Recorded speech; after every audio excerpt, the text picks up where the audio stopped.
তো আজ আমি রান্না করব পমফ্রেট মাছ।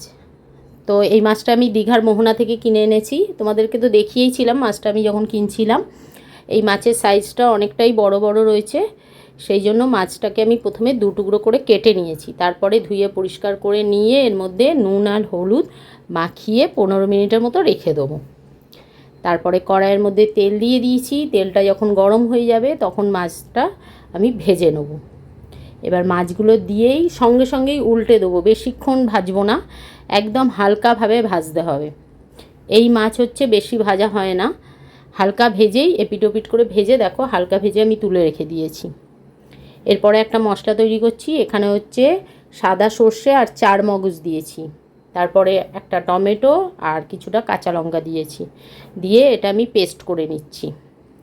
এবার দেখো এর মধ্যে আমি একটু জল মিশিয়ে নেবো, যতটা ঝোল রাখবো সেরকম বুঝে জলটা দিয়ে পেস্টটা গুলিয়ে নিয়েছি।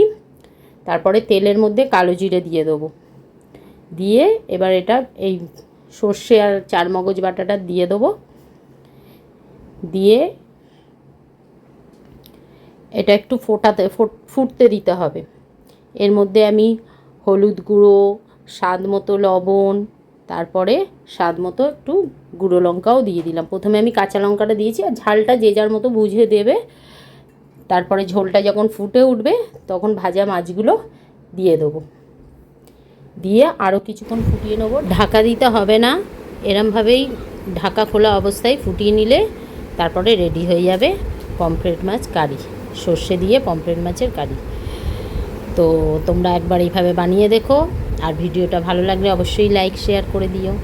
ধন্যবাদ।